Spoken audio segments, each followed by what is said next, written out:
Good afternoon, guys. I've got another canning project. Today I'm going to can corn.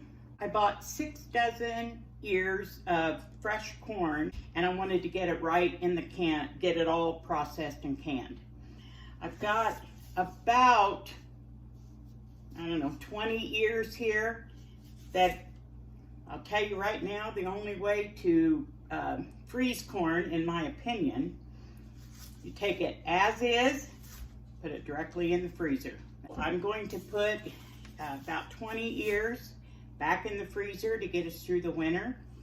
And I've been husking.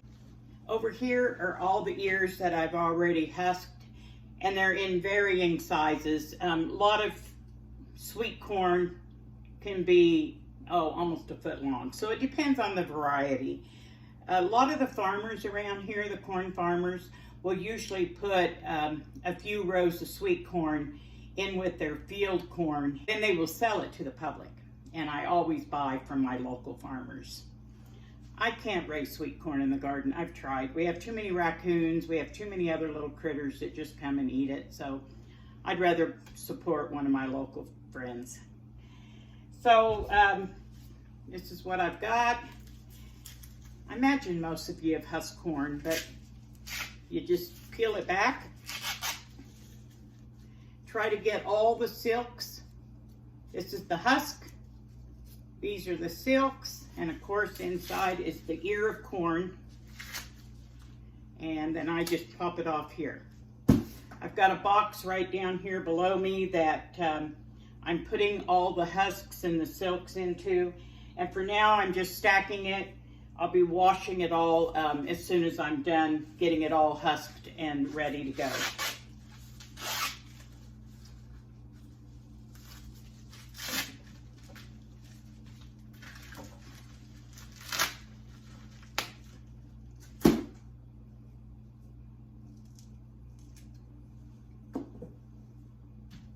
Okay, occasionally you're going to run across an ear of corn that looks like this, that it hadn't finished making kernels. Just pop it off and throw it in your discard. Now remember, around here nothing goes to waste, because this will get put out in my compost pile, which is the chickens' favorite scratching place. The chickens are going to love this. The next thing I'm going to do is I'm going to start washing all these ears of corn and making sure that I get all the silks off. That one was easy. The silks came right off. That never happens. Okay, I'm going to start washing these up, getting them in a bowl, and I'll come back when I'm done. I ended up with 2 big bowls. The second one's here. I've already forgot. Either 52 or 55 ears.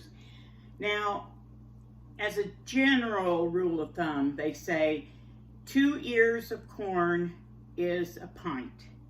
But these are small ears, so I'm guessing that it's going to be at least 4, maybe even 5 ears of corn per pint.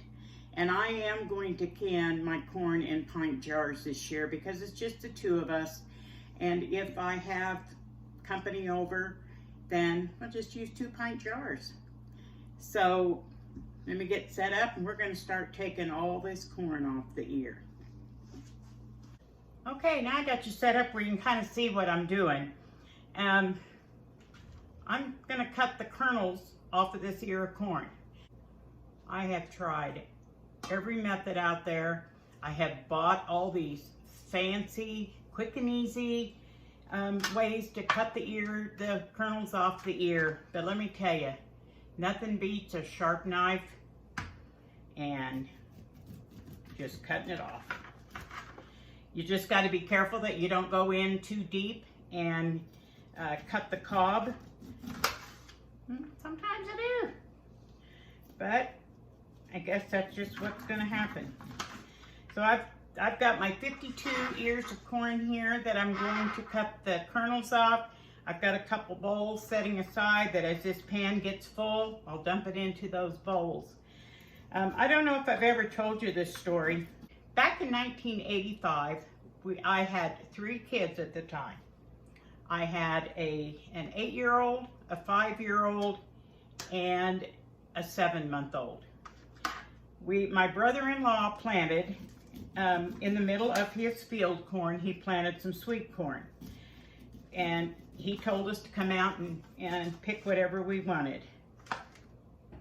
Number one, that's one reason I'm happy to pay the local farmers who have picked this corn.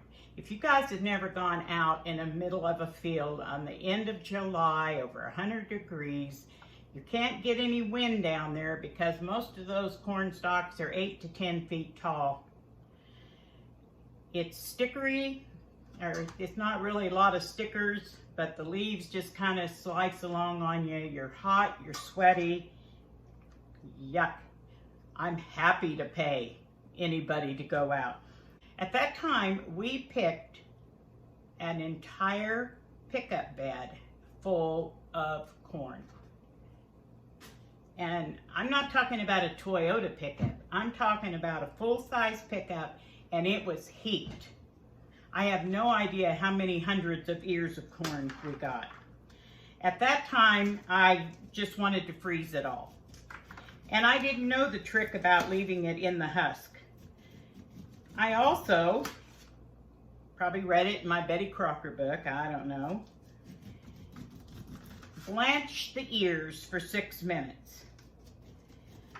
I don't remember how many days it took me to put up all that corn, but I blanched all that corn, put it into Ziploc bags. I think I put 6 or 7 ears per bag, and put it in my freezer.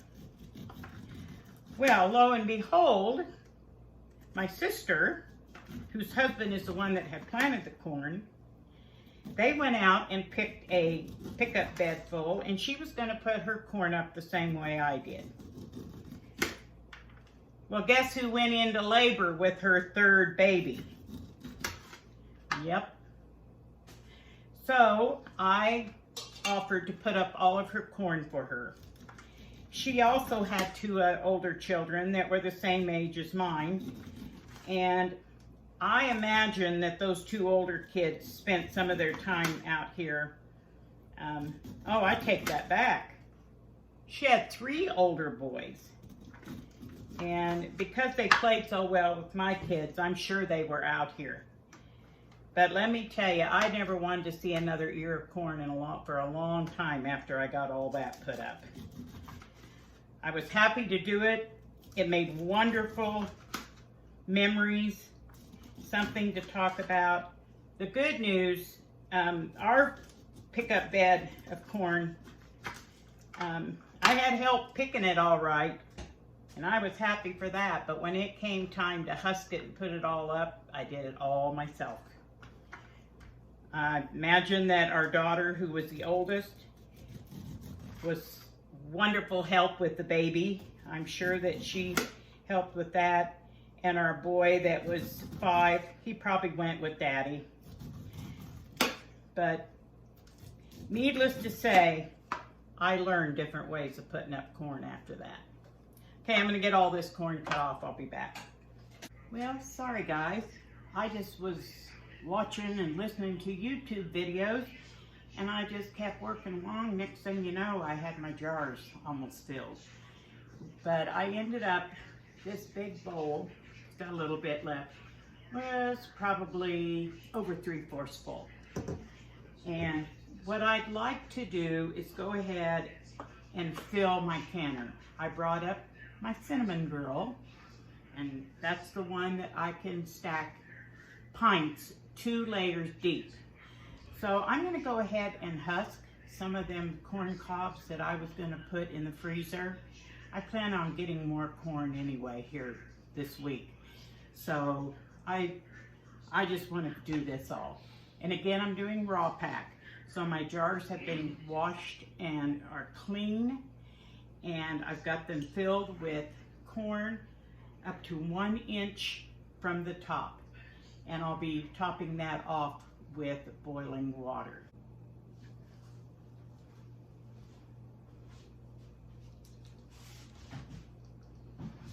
Okay, I got my jars full. I ended up with 17 pints, and I think I only have 4 roasting ears left. So we're just gonna have roasting ears for supper. But I'm gonna have to stand to do this, but I wanted to show you. I have my boiling water. And you're gonna cover the corn to up to an inch. You wanna make sure that the water, covers the corn. So after I get the water on, I'm going to use my debubbler and make sure that I get all the bubbles out. And this is a very important step. Helps prevent with siphoning. And now you can add salt if you'd like. I've gotten to where I just don't add a whole lot of salt. You don't have to add the salt. It has nothing to do with preservation. It's all about flavor. I still add salt to some things, but to my corn I'm not going to. So what I'm going to do now is I'm going to go through, fill all my jars with water, top them off, make sure that the water covers the corn, that it comes to 1 inch from the top, and if I need to add more corn, I have a little bit left. All my jars are filled. Now this is raw pack, guys. I didn't get the corn hot. I didn't pre-cook it. I just took it directly off the cobs and put it into the jars. What I'm doing now is wiping the rim off of all my jars. I've got a damp dishcloth. I want to make sure I get my rims really clean. And as you know, my absolute favorite lids that I will probably be using from here on out are Forjars lids. When I first got these, and I've been using them for almost 2 years now, they didn't come with specific instructions, but New Jars has found, they recommend that you simmer your lids, get them hot like we used to. It makes for a better seal, and you know, the reason we used to do it was to soften up that rubber seal on the edge. Magnets making them stick. The red rubber seal.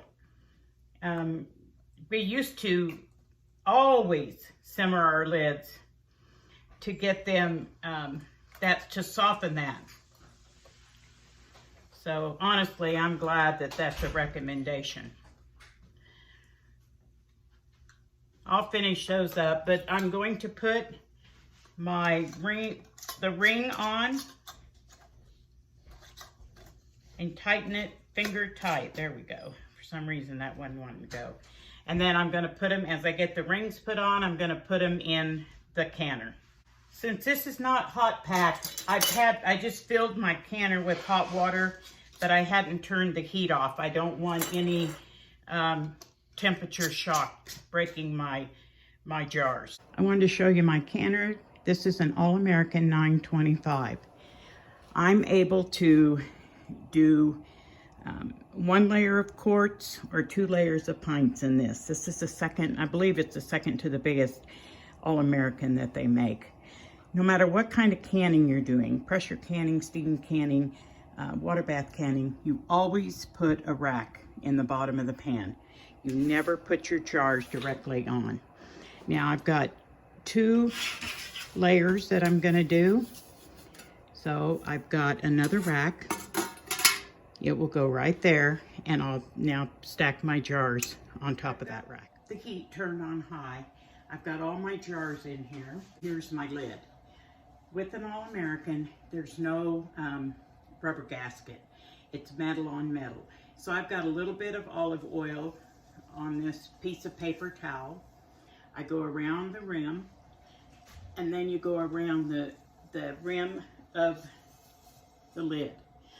Just like all pressure canning, you want to look through your vent hole, make sure that there's no food or anything blocking it. An All-American has a notch in the front of the lower part and an arrow on the lid. You line those up. then you twist it. Then you're going to bring these wing nets up, and you start out by doing it crisscross. And don't tighten them down, just enough to hold them up there. Once you get all 6 up, then you go down and you tighten all of them. Do opposites. Okay, now what I'm going to do is let this heat up, and it's going to start blowing steam out of here.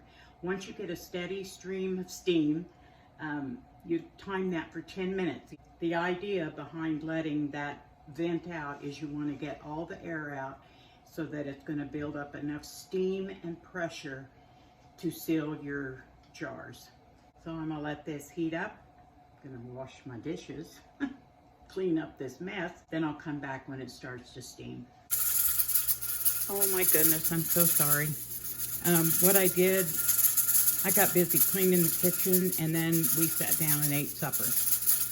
What I did was I let it vent steam for 10 minutes. Then I put the weight on for my altitude. It's 15 pounds.